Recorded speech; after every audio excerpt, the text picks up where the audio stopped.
PGM du Mont d'Or, on est actuellement 9 gendarmes et gradés. Donc à savoir qu'on est 8 gendarmes et gradés, on va dire spécialistes montagne, donc de la spécialité montagne, auquel se greffe le chef Guy Kerry, qui est maître de chien d'avalanche, donc avec son chien Maxi. Donc ce qui fait un total de 9 personnels et sur lequel se greffe aussi actuellement 4 jeunes gendarmes adjoints volontaires dont l'effectif peut monter théoriquement jusqu'à 6 mais qui sont à l'heure actuelle en nombre de 4. Donc ça veut dire qu'au maximum on arrive à être jusqu'à 15 personnes, jusqu'à 15 personnels au PGM du Mont d'Or. Alors sur la spécialité montagne en France et en Outre-mer, puisqu'il y a un PGHM à La Réunion, bon c'est pas Outre-mer mais aussi en Corse, on est aux environs de 250, c'est un peu variable entre 240 à 260.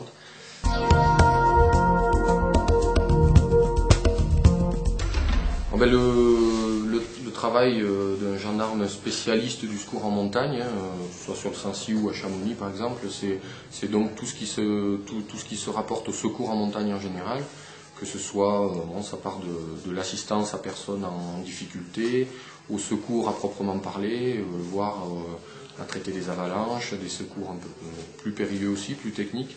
Donc c'est tout ce qui traite du secours en montagne en général, c'est-à-dire notamment, par exemple ici, tout ce qui est en dehors des pistes et du domaine de la station, sur lesquels sont compétents les pisteurs, et qu'on épaule, qu'il nous arrive d'épauler, mais lorsqu'ils ont besoin notamment de gros moyens, notamment d'un hélicoptère éventuel.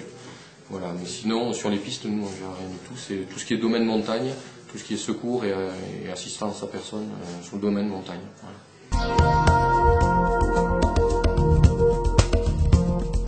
En fait, on a toute la compétence, notre compétence est vraiment départementale. C'est-à-dire qu'on est basé sur le massif du Sancy, on est basé au Mont d'Or à l'année, 365 jours par an, mais notre compétence va aussi sur la chaîne des Puys, sur les monts du Forez, il nous arrive fréquemment d'y aller même. Donc on a une compétence qui est tout à fait départementale, avec éventuellement des débordements sur les départements limitrophes qui sont peut-être pas montagneux mais qui pour certains présentent des gorges, pour ce qui est notamment des gorges de l'Allier par endroits. On est déjà intervenu sur les gorges de l'Allier pour sortir des personnes en difficulté qui faisaient du kayak, du canyoning, des choses comme ça. Voire plus simplement, même en Haute-Loire, puisqu'il y a des sites d'escalade aussi en Haute-Loire. Ça fait loin de chez nous, mais il nous arrive de participer à des secours là-bas pour épauler notamment des gendarmes locaux qui ont besoin de secours.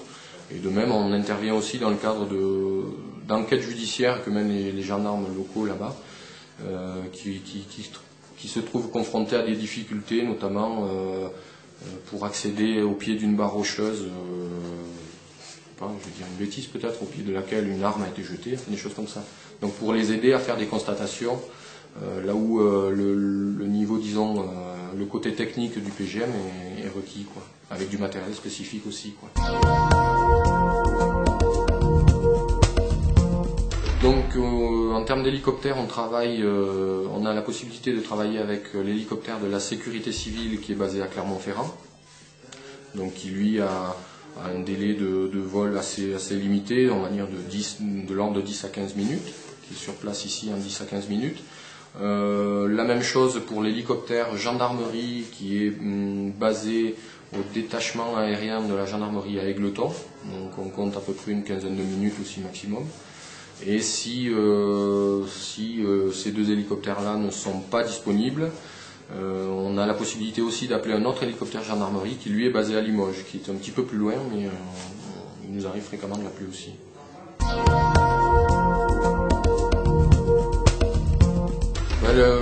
Les journées pour ce qui est du PGM du Mont d'Or, comme PGM du Cantal aussi, ici au Mont d'Or, en fait, tous les jours, toute l'année, il y a 2 personnels qui sont premiers à marcher pour le secours en montagne, ce qu'on appelle premier à marcher, première intervention, qui sont vraiment aux abords proches, qui sont sur la station, qui sont rappelables, qui doivent être là dans les 5 minutes, quoi.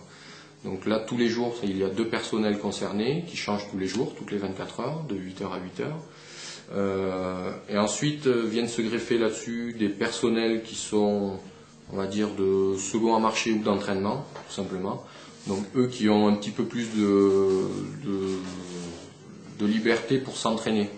Donc là, c'est au libre choix des personnels concernés tous les jours d'aller s'entraîner en cascade de glace, en escalade l'été, en randonnée à ski ou en randonnée été, des choses comme ça.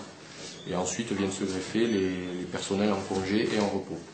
Donc voilà, sur l'année, ça se résume au personnel en permission, en repos, et puis les 2 premiers marchés. Et ensuite, le reste, quand on n'est pas premier marché, on est considéré, on va dire, d'entraînement.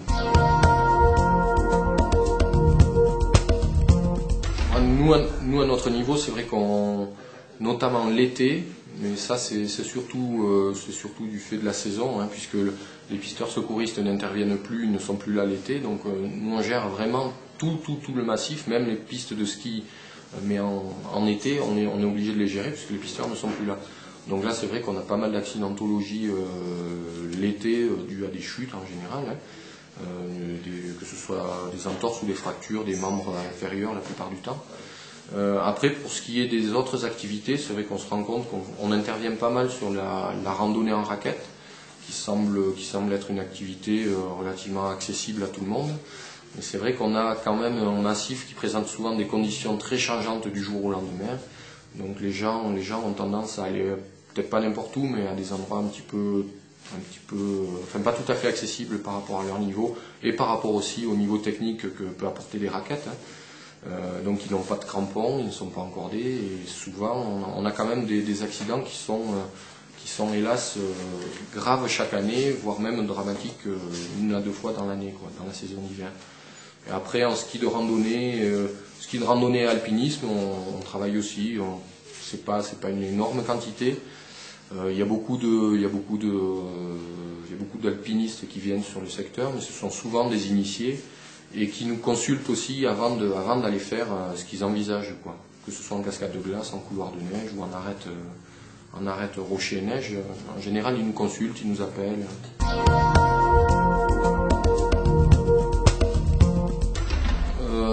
Oui, on est chaque année confronté quand même même si on pourrait penser que le massif restreint et sans trop d'altitude ne s'y prête pas, c'est vrai qu'on est chaque année confronté à des secours un petit peu difficiles.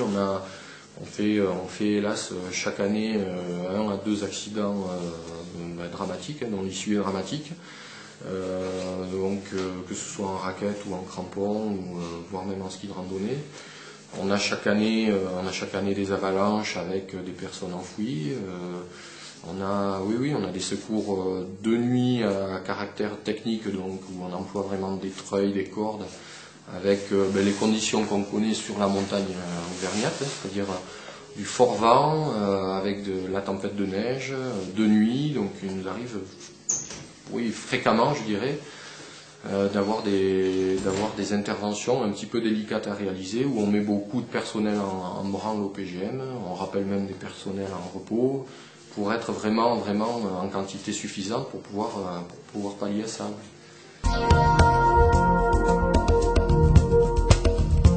Je pense que l'alpinisme à l'heure actuelle va crescendo, oui. Au moins sur le secteur global du Sancy ici. C'est vrai que moi ça ne fait que c'est le 3e hiver que je suis là, mais je pense que la pratique notamment de la cascade de glace ou tout simplement de l'alpinisme en général explose vraiment. Ouais. Je pense que dans le coin, il y a des manifestations de glace aussi qui sont réalisées chaque année ici, donc qui permettent à des personnes non initiées de découvrir, en étant encadré, l'alpinisme et la cascade de glace. Donc ce qui fait que ça doit permettre aussi à ça d'évoluer, et on se rend compte qu'il y a beaucoup d'évolutions, et même en termes tout simplement de raquettes à neige, c'est vrai que c'est une pratique qui explose aussi pas mal. Ouais. Il y a beaucoup de gens.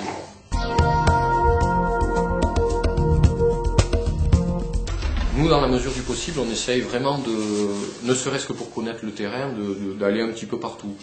En ski de randonnée, on fait un petit peu tout dans le secteur. On bascule aussi bien sur Superbès que sur Chastré, que sur la Fontaine Salée, pour ce qui est d'ici. Pour ce qui est du côté estival, on essaye d'aller voir tous les secteurs d'escalade. On va faire de l'escalade sur Ambert pour découvrir les secteurs sur lesquels on pourrait être amené à travailler. Après, c'est vrai que bon, pour ce qui est de l'alpinisme hivernal, c'est quand même un peu concentré sur le Sancy. Donc tout ce qui est cascade de glace et vrai alpinisme, on est concentré souvent ici.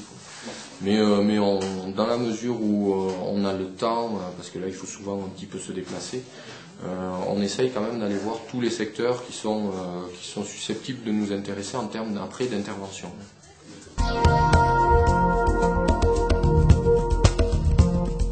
Bon, le PGM, en fait, on a un rôle pas préventif, mais enfin, on donne un petit peu, on a de très bons rapports avec le CDFFME, avec toute l'organisation et notamment avec François Lesca. Donc on a apporté une aide un petit peu logistique, on va dire. On a aidé à apporter du matériel, on a aidé éventuellement à installer un relais, des choses comme ça, quoi, pour lui apporter des bras, quoi, on va dire. Après, c'est vrai que nous, en termes d'intervention, notre intervention se cantonne un petit peu à notamment l'intervention de l'adjudant Bougie hier, qui a parlé après François Lesca pour revenir sur les conditions de la montagne, pour prévenir un petit peu les gens sur notamment hier les risques un petit peu de coulée de neige, qui se sont avérés réels puisqu'il y a une personne qui a quand même eu une grosse frayeur sur une coulée de neige. Voilà, notre intervention s'arrête un petit peu là, puis ensuite l'Auverglace a quand même pas mal de personnel qui sécurise, il y a quand même des guides qui sont là pour s'occuper des gens. Donc nous de ce côté-là, on n'intervient pas réellement, quoi. On intervient un petit peu dans la préparation en amont, et après notre rôle se revient au secours en montagne si besoin est, si intervention il doit y avoir, ce qui n'y a pas eu lieu hier, heureusement. C'est pas le PGM qui a décidé du tout d'interdire l'accès de l'Ador. Il y avait 2 guides qui étaient prévus pour, on va dire, comme les pisteurs font l'ouverture des pistes, qui ont été faire l'ouverture de l'Ador et qui ont été jaugés un peu les dangers objectifs qui se trouvaient aux alentours, hein. Les pisteurs avaient fait du déclenchement d'avalanche au préalable, mais c'est vrai qu'il y avait des conditions très délicates de neige sur les côtés, notamment sur l'accès à la cascade de l'Ador. On sait aussi que la carapace de neige sur la sortie de l'Ador était un petit peu fine avant, donc ils ont peut-être tout ça mélangé avec le nombre de passages qu'il allait y avoir sur la journée. Je pense que c'est ce qui les a fait un petit peu reculer. Et bon, ils ont quand même à charge la sécurité d'une centaine de personnes au moins. Donc, mais ce sont 2 guides de haute montagne qui ont donné leur avis et qui objectivement ont dit qu'il valait mieux annuler, quoi. Les pisteurs emploient selon les conditions qu'ils jugent. Ils ont éventuellement ils ont recours à de l'explosif, effectivement, ce qu'ils ont fait hier et encore ce matin. Après, plus simplement, des fois, ils essayent de faire partir simplement des plaques en s'encordant avec l'un des 2 pisteurs qui reste en haut, qui encorde son copain, et le copain va essayer de faire partir à ski la plaque de neige. S'ils ont vraiment des doutes, ils ont souvent recours quand même à l'explosif. Ouais. Ouais.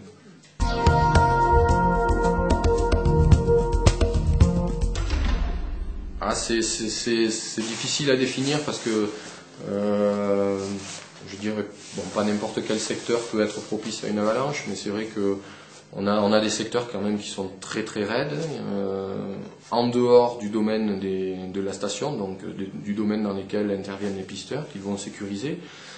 C'est vrai qu'on a des gros secteurs, les couloirs du Val d'Enfer ou même les pentes latérales du Val de Cour sont quand même, quand ça charge bien, sont quand même dangereuses. Après, bon, il y a le côté Fontaine-Salée, il y a le côté de la vallée de Chaudefour aussi qui présente quand même des pentes assez raides, notamment sous le Ferrand. Et puis bon, après il y a des endroits un petit peu disséminés même dans le département, je dirais. Hier, on a bien vu, même à l'heure actuelle, la route du Guéry est bloquée parce qu'il y a eu des coulées de neige qui ont coupé la route sous le puits de Luire. Donc, il n'y a pas forcément des grandes pentes qui sont très impressionnantes, mais notamment ces coulées-là dont je parle au puits de Luire, au Guéry, il y a quand même eu une avalanche mortelle il y a 4 hivers de cela. avec un skieur en ski nordique qui a coupé une plaque et qui s'est fait ensevelir, qui a été retrouvé nettement, enfin bien plus tard, parce que la tempête de neige ensuite a recouvert l'avalanche. Donc des secteurs bien déterminés, oui c'est vrai qu'on est simplement, je dirais, en montagne, et même quand on se trouve sur des petits secteurs au col de la Croix-Moran et autres, il y a vraiment du danger objectif de ce côté-là qui est marqué, oui.